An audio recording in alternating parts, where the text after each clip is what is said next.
Anong papel ang naisip ni Susette Doctolero para kay Marian Rivera sa Pulang Araw? Hinangaan ngayon ang pagganap ni Kapuso primetime princess na si Barbie Fortesa bilang si Adelina sa historical drama series na Pulang Araw, pero ang head writer na si Susette Doctolero may iba palang naisip noon na gumanap sa role ni Barbie. At eto ay walang iba kundi ang primetime queen na si Marian Rivera.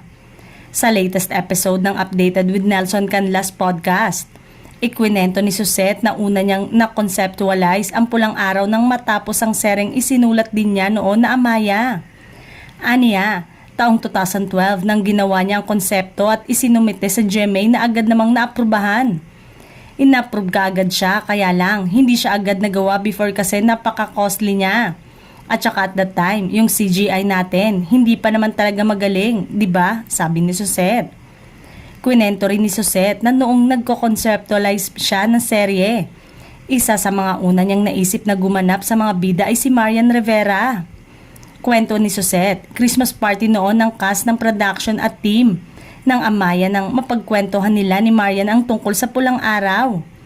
Aniya, naikwento ko sa kanya tapos gustong-gusto niya na gawin niya yung Pulang Araw at that time.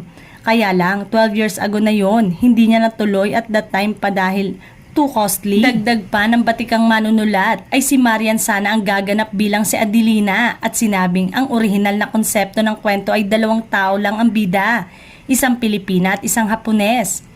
Ando doon rin yung love story. Yung unang ginawa kong story ay kwento ng isang pag-iibigan ng 2 lahi na sinira. Part siya ngayon ng Adishi, ni Adelina at ni Hiroshi, sabi niya. Ibinahagi rin ni Susette na bilang isang head writer at consultant na ngayon ng GMA. Isa siya sa grupo ng mga namimili ng aktor na gaganap sa kanilang mga role. Ayon pa sa kanya, kasama ang Assistant Vice President, Network Executive at Director sa mga pumili ng artista na nararapat sa isang role. Lalo na to kasi pinasok namin yung vaudeville doon sa kwento, so importante rin na talagang performer sila, ani Susette.